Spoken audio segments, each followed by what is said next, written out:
Përshëndetje të gjithëve, mirë se takohemi në këtë intervistë të radhës. Kësaj radhe na bashkohet përgjegjësa e zyrës së gruas në komunitetin musliman të Shqipërisë, zonja Fatma Karaj. Fatma, përshëndetje. Përshëndetje. Faleminderit shumë që pranove për intervistën. Faleminderit juve.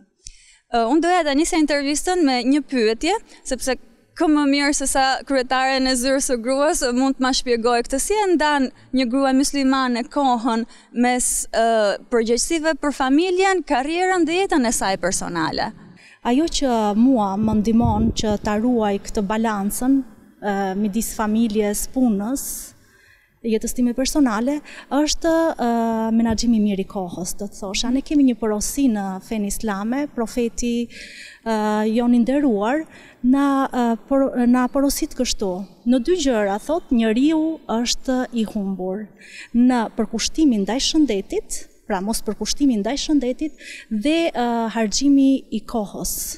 Unë kam vendosur një program të mirë organizuar javor dhe atë e ndjek në mënyrë disiplinore, duke i realizuar të gjitha aktivitetet ditore që kam. Kjo më ndihmon, domethënë, mirë menaxhimi i kohës. Gjithashtu dhe familja ka ato nevojat e saj, fëmijët janë ende të vegjël, ka nevojë për kujdesin, për kushtimin ton dhe sigurisht që këtu është edhe ndihmesa e bashkëshortit tim. Ne kemi role, kemi përgjegjësi në familje dhe këto përgjegjësi përpiqemi ti realizojmë të dy. Pra, të dy këshillohemi mjaft mirë për rritjen, edukimin e tyre. Për çdo gjë ne këshillojmë, qoftë edhe për jetën profesionale ne përsëri këshillojmë duke qenë se jemi të dy në të njëjtën fushë. Fatma, cilat janë disa nga keqkuptimet apo stereotipet që ke vënë re më shumë në lidhje me gruan dhe fen islame? Shoqëria jonë është një shoqëri shumë tolerante, shumë mirëkuptuese do të thosha. Në lidhje me fen islame nuk është se ka shumë paragjykime apo keq kuptime. Mund të ketë, patjetër, por është shumë tolerante dhe në momentin që ti i shpjegon, atëherë gjen zgjidhje. Ajo që kam vënë re unë dhe gjatë punës time, ka ekzistuar një mendim i tillë që gratë muslimane qëndrojnë të izoluara, të mbyllura. Një gjë të tillë, Islami nuk e këshillon që gruaja muslimane të mos jetë aktive në shoqëri. Islami nuk e këshillon që të jetë mbyllur në shtëpi, por këshillon që të jetë aktive në shoqëri. Madje para 14 shekujsh, gratë muslimane kanë qenë shumë aktive në shoqëri. Jo vetëm në familje, kanë dhënë kontribut të jashtëzakonshëm në shoqëri. Për shembull, bashkëshortja e profetit alayhis salam, Aisha radiallahu anha, ka qenë një grua shumë e ditur. Mund ta konsiderosh dietare, gjysmën e fesë keni për ta mësuar nga ajo, thoshte profeti alayhis salam, pra kanë qenë shumë aktive. Mbyllja e grave në shtëpi, izolimi i tyre ka të bëjë, them unë, me mentalitetin, jo me islamin, pra ose keq informimin e tyre. Fatma, mendon se arsimi, edukimi edhe në rastin tënd personal që je arsimuar jashtë Shqipërisë ka patur rol për aktivizmin e grave muslimane brenda shoqërisë? Arsimi dhe edukimi janë dy element shumë të rëndësishëm. Feja islame, urdhri i parë që nga feja islame që ka ardhur njerëzimit ka qenë lexo. Nuk ka thënë as falu, as agjëro, po ka qenë lexo, që do të thotë ti përkushtohesh denjësisht të arsimuarit dhe të edukuarit në jetë. Arsimimi dhe edukimi janë dy element të cilat duhet ta shoqërojnë gjatë gjithë jetës njeriut.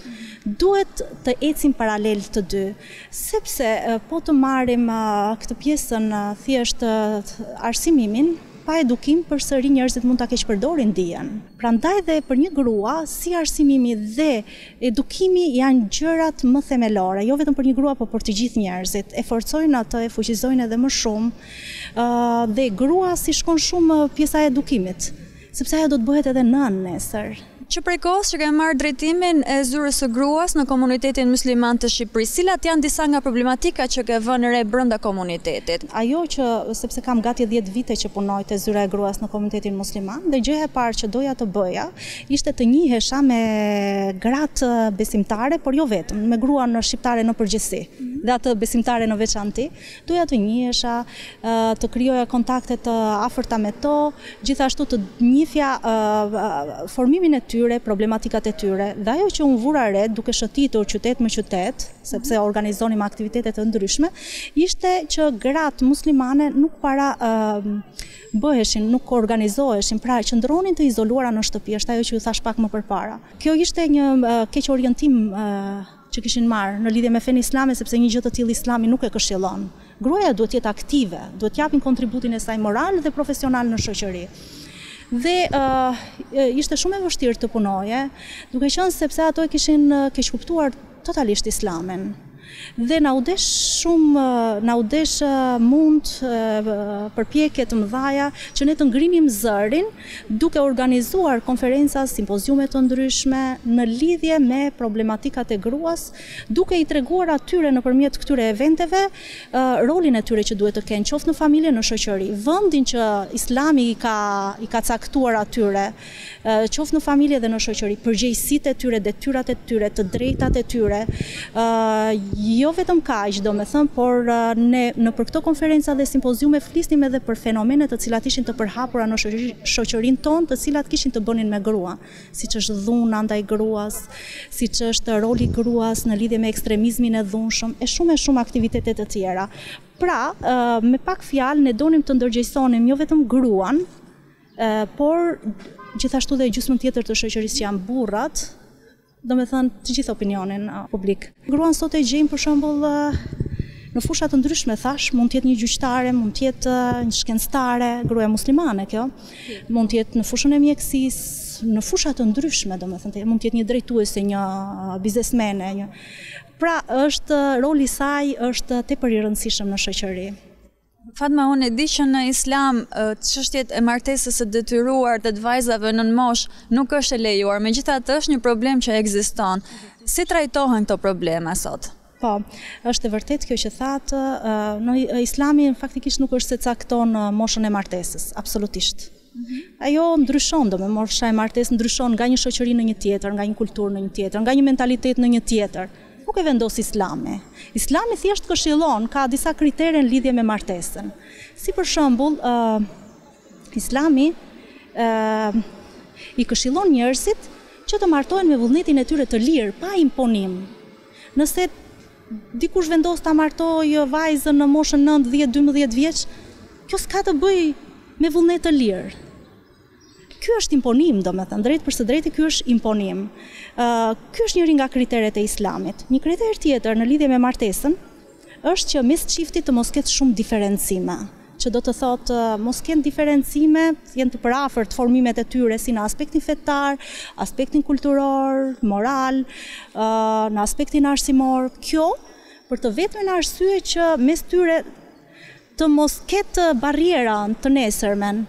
Pra, të komunikojnë me njëri tjetrin, të jenë këshillues me njëri tjetrin, të kenë një mbarëvajtje të mirë, le të themi, të martesës së tyre, sepse sot ne shohim shumë gjëra janë përhapur në shoqërinë tonë, divorcet janë shtuar shumë, dhuna është shtuar shumë. Pra, ka dalin shumë probleme nga një martesë e cila është kur çifti ka diferencime, luhatje e gjëra mes njëri tjetrit. Fatma, nëse mund të ndroj pak temën, tani unë di që ti ke punuar edhe me procesin e rehabilitimit dhe deradikalizimit të rikthyerve, të riadesuarit nga kampet siriane. Si ka qenë ky proces, si ka qenë kjo eksperiencë, cili ka qenë roli i linjës së këshillimit për gra dhe vajza? Ka qenë për mua një eksperiencë ndryshe nga eksperiencat e tjera. Unë me gra dhe me vajza punoj faktikisht, por me të rikthyrat ishte diçka ndryshe. Ato mendojnë se din versionin më ideal të Islamit dhe kjo mund të bëjë problem, domethënë mund të mos më pranojnë. Por që unë u afrova atyre shumë butësisht,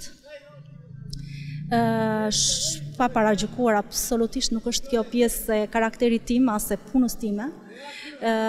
Ato janë gra, janë nëna, vajza të cilat kanë hasur shumë vështirësi, mund të them dhe fatkeqësi, patjetër, një pjesë e familjarëve të tyre nuk jetojnë, janë vrarë në luftrat andej.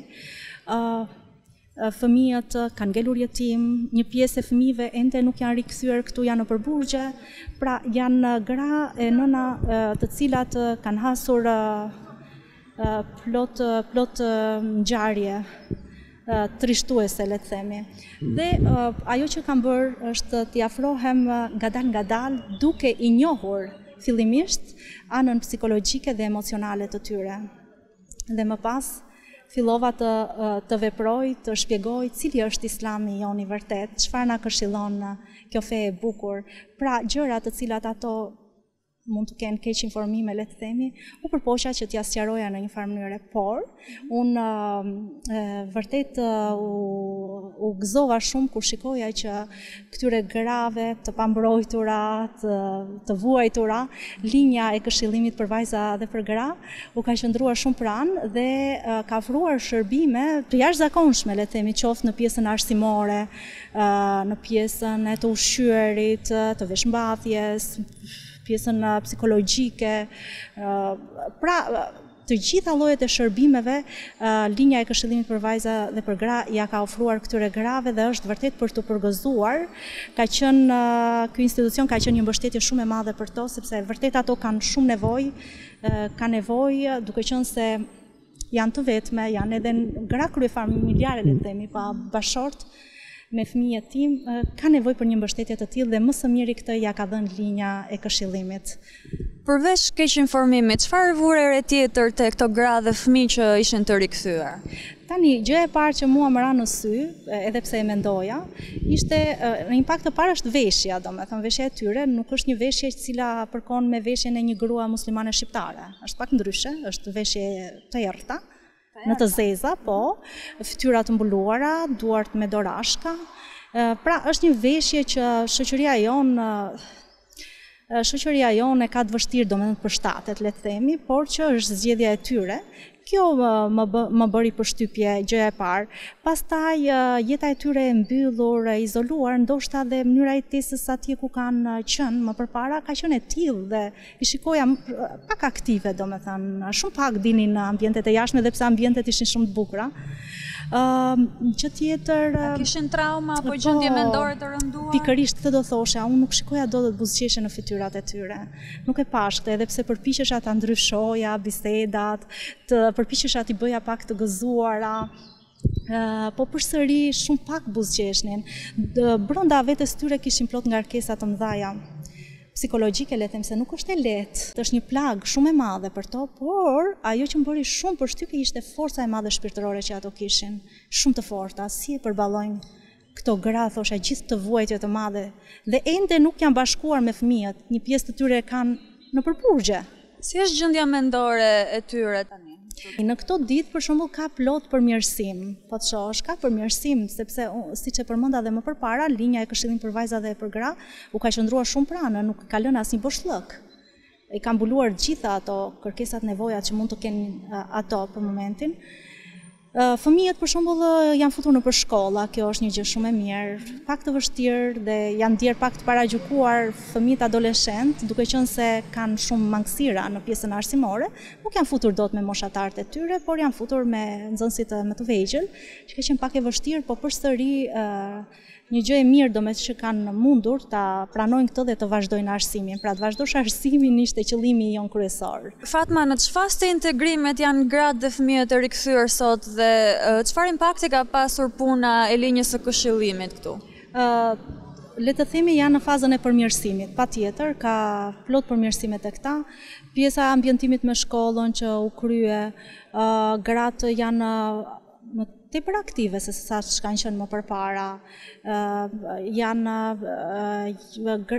Mbaj mend domethënë me to kam bërë një bisedë gjatë mësimeve që zhvillonim, takimeve që zhvillonim kur ishin në qendrën e të rehabilituarve. Dhe u thosha, nëse një ditë unë juftoj për kafe, kur ju të dilni nga këto, juftoj për kafe, për ndonjë drek apo për ndonjë darkë, a do ta pranoni ftesën time? Pra, po ku do takohemi, thoshin atë. Ku të doni ju, në për lokale, restorante, ku të doni ju? Si me ndoni, do me thënë, a do t'i përgjigjeni ftesës time? Edhe filluan jo, kështu, do me thënë, sepse mënyra jetesës tyre e tillë ka qenë dhe nuk më dha një përgjigje pozitive. Ama sot, që unë kam vazhduar përsëri mësimet me to. Unë jam takuar me to, i kam ftuar edhe në kafe dhe kanë ardhur, jam përgjigjur ftesës. Pra kjo tregon që ka përmirësime patjetër të integrimit të tyre në shoqëri. Shpresoj që të përmirësohet, pra të shtohen këto rolit tyre, mos jetë kaq i zbet, po të jetë edhe më aktiv në shoqëri. Nesër pas nesër ato të kenë një punë ku të punojnë, të ushqejnë fëmijët e tyre. Fëmijët e tyre gjithashtu të arrijnë gradat e larta në arsimim dhe pse jo të japin një kontribut shumë pozitiv në shoqërinë tonë. Mendoj se ka për të bërë edhe më mirë situata, sepse siç e thash, janë njerëz shumë pozitiv. Fatma, për ta mbyllur, si mund ta ndihmojmë dikë që po vëmë re që është në proces radikalizimi? Duhet t'i afrohesh shumë butësisht larg paragjykimeve, duhet ta mbash afër dhe të thuash se sa e pa drejt është kjo gjë që po bën. Sa zullum, sa problem është kjo që s'ka lidhje fare me besimin. Pra gjithmonë të përdorësh pra fakte logjike, le të themi. Nëse ka dhe fakte, argumente fetare, patjetër ti përdorësh to në bisede sipër me personin. Duhet i qëndrosh afër që t'ja bësh sa më të papranueshme atë çfarë ai mendon, pra që të largohet. Fatma, të falenderoj shumë. Faleminderit edhe ty.